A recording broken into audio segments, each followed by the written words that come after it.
meus queridos, minhas queridas. Hoje a gente vai falar sobre a análise da redação nota 1000. Essa aula, ela é regravação da aula de quarta-feira sobre esse assunto. Eu te convido a assistir de novo, quem esteve presente na aula, e quem não conseguiu assistir, vem com a gente que a gente vai fazer essa análise. Se você não me conhece, eu sou Ariadna, formada em Letras e corrijo redação para quem se prepara para o Enem. Joia? Então vamos dar início aí a esse tema tão importante. E qual que é o objetivo dessa aula? Que a partir do momento que você conheça uma redação nota 1000, você consiga desenvolver algumas habilidades presentes nela, bem? Então vamos lá. Eu peguei a redação de uma aluna de nome Carolina e eu vou te convidar a ler comigo o primeiro parágrafo do texto dela, ok? Em sua canção Pela Internet, o cantor brasileiro Gilberto Gil louva a quantidade de informações disponibilizadas pelas plataformas digitais para seus usuários. No entanto, com o avanço de algoritmos e mecanismos de controle de dados desenvolvidos por empresas de aplicativos e redes sociais, essa abundância vem sendo restringida e as notícias e produtos culturais vêm sendo cada vez mais direcionados. Uma conjuntura atual apta a moldar os hábitos e a informatividade dos usuários. Desse modo, tal manipulação do comportamento dos usuários pela seleção prévia de dados é inconcebível e merece um olhar crítico de enfrentamento. Então, o que a gente observa? Primeiro, vamos relacionar a introdução com o tema da redação, que é manipulação do comportamento do usuário pelo controle de dados na internet. Há expressões iguais ou sinônimos que abordem essas palavras, manipulação, comportamento, usuário, controle de dados, internet, logo na introdução? Sim, a resposta é sim. Então é importante você observar isso e trazer para o seu texto também. O tema ele tem que ser apresentado no seu texto. Mas antes disso, vamos ver aqui, no primeiro período dessa aluna, ela iniciou o texto como? Responda aí você. Por meio de uma citação. Então, você pode fazer assim também. Não há só esse recurso, ok? Você pode introduzir por meio de alusão histórica, por meio de uma declaração, mas há esse recurso que é muito utilizado. No segundo período dela, ela faz menção a algumas expressões contidas no tema, por meio de sinônimos e também por meio das mesmas palavras. Sinônimos: algoritmos, mecanismos de controle de dados, aí já não é sinônimo, aplicativos e redes sociais, pode ser uma expressão que se relaciona à internet. Essa abundância vem sendo restringida, fazendo menção ao controle de dados, vem sendo cada vez mais direcionados também, fazendo menção ao controle de dados. Então, no segundo período que é do texto dela, o que você também pode utilizar no seu texto, é isso, é apresentar o tema, desenvolver o tema, mas não precisa copiar, usando recursos para que seu texto fique rico de informações novas. E, por fim, o terceiro período, que ela apresenta a tese dela. E como que é isso, Ariadna? Vou falar. Essas partes aqui a gente já falou, né? E como que é a questão da tese? A tese, ela é elaborada a partir de uma pergunta que se faz ao tema. Eu fiquei pensando, qual será a pergunta que essa aluna criou e respondeu? Eu, interpretei que ela fez a seguinte pergunta: é aceitável a manipulação do comportamento do usuário pelo controle de dados na internet? E daí vem a resposta. E essa resposta aqui é a tese.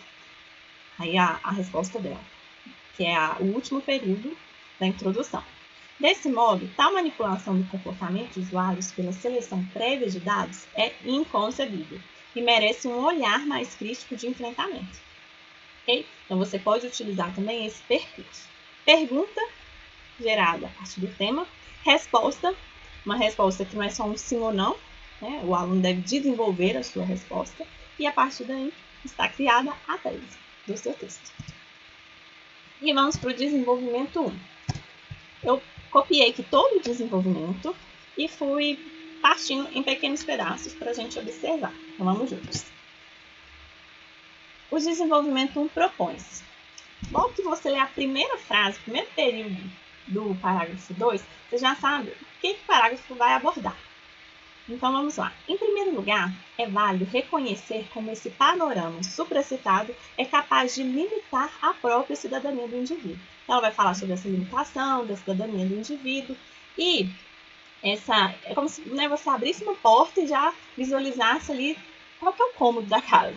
E isso é o tópico frasal, já sabe o que se propõe o parágrafo.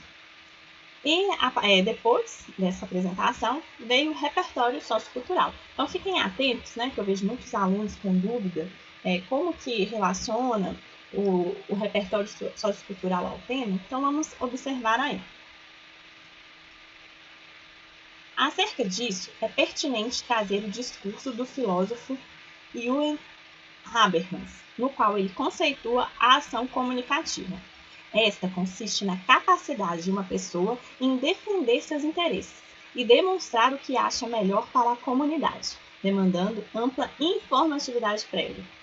Então, ela apresentou o que o filósofo diz sobre a ação comunicativa e relaciona isso ao tema do texto. Como que é essa relação, Ariadne? Vamos lá. Olha o restante do parágrafo. Assim, sabendo que a cidadania consiste na luta pelo bem-estar social, caso os sujeitos não possuam pleno conhecimento da realidade na qual estão inseridos e de como seu próximo pode desfrutar do bem comum, já que suas fontes de informação estão direcionadas, eles serão incapazes de assumir plena defesa pelo coletivo. Então, ela relacionou, né, a questão da ação comunicativa com a restrição das informações e fez uma relação aí do repertório sociocultural com o tema. E ela fez um fechamento do parágrafo dela. Por que, Ariadne? Uma conclusão?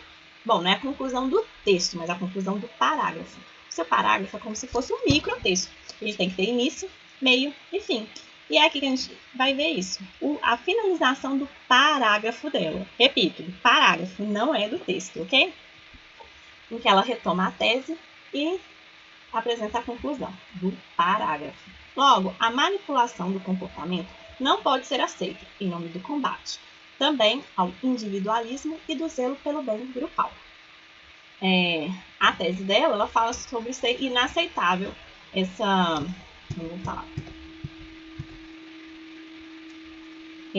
é inconcebível e merece um olhar mais crítico, né? Essa manipulação do comportamento do usuário. Então, ela retoma isso aqui, o que não é aceitável.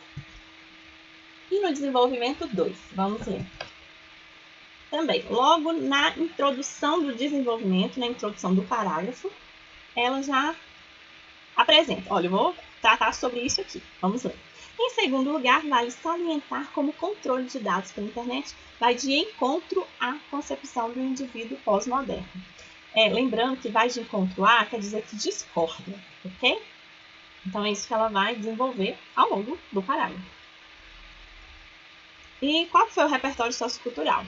Ela citou também um filósofo.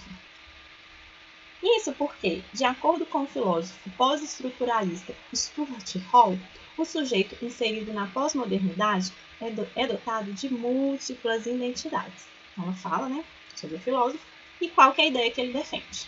E aí, no próximo período, ela vai relacionar essa ideia ao tema do texto. Sendo assim, as preferências e ideias das pessoas estão em constante interação, o que pode ser limitado pela prévia seleção de informações, comerciais, produtos, entre outros. Perceberam aí essa relação? E, da mesma forma, ela retoma a tese e conclui o parágrafo. Por fim, seria negligente não notar como a tentativa de tais algoritmos de criar universos culturais adequados a um gosto de seu usuário criam uma falsa sensação de livre-arbítrio e tolhe múltiplos interesses e identidades que um sujeito poderia assumir. Então, ela se propõe a abordar mesmo o problema do controle de dados. Em momento nenhum, ela apresenta uma ideia nova, não. É como se fosse uma escada. Em cada degrau, ela desenvolve mais o assunto do texto, sem fugir dele. E a conclusão. Eu te convido, você que está assistindo a esse vídeo, a ler a conclusão dela e tentar localizar nessa tela, não passa para a próxima tela não, tentar localizar os 5 elementos que são necessários para a sua conclusão. Porque o Enem ele tem essa estrutura de conclusão do texto dissertativo argumentativo. Deve ter 5 elementos, que é a ação, respondendo à seguinte pergunta: o que deve ser feito? Deve constar também o agente, que é quem executa, o modo, o meio, apresentando como se executa ou por meio de quem, o efeito, que fala o para quê, e o detalhamento, que é outra informação sobre esses elementos ditos anteriormente. Essa outra informação ela tem que ser acrescentada por você, que vai fazer o Enem.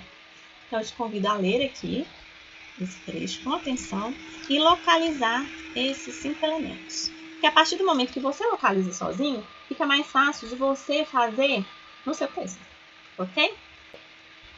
Para um pouquinho esse vídeo, neste momento, lê a conclusão você mesmo e vai anotando aí no papel, ok? Então, vamos lá, vou ler com você.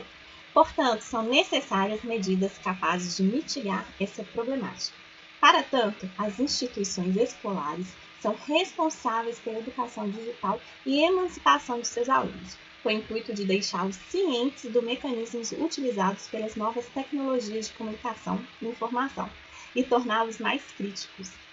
Isso pode ser feito pela abordagem da temática, desde o ensino fundamental, uma vez que as gerações estão cada vez mais cedo imersas na realidade das novas tecnologias, de maneira lúdica e adaptação à faixa etária, contando com a capacitação prévia dos professores acerca dos novos meios comunicativos, por meio também de palestras com profissionais das áreas da informática que expliquem como os alunos poderão ampliar seu meio de informações e demonstrem como lidar com tais seletividades. Haverá um caminho traçado para uma sociedade emancipada. E aí, conseguiu localizar o agente, a ação, o modo ou meio, o efeito, o detalhamento? Vamos ver se você acertou? Próxima tela. Eu separei por cores. Vamos lá, o azul, mais escuro, é a ação. A ação é as escolas serem responsáveis pela educação digital e emancipação de seus alunos, né? As instituições escolares é o agente. E qual que é o efeito? Com o intuito de deixá-los cientes dos mecanismos utilizados pelas novas tecnologias de comunicação e informação e torná-los mais críticos. E o modo? Como que vai ocorrer essa ação?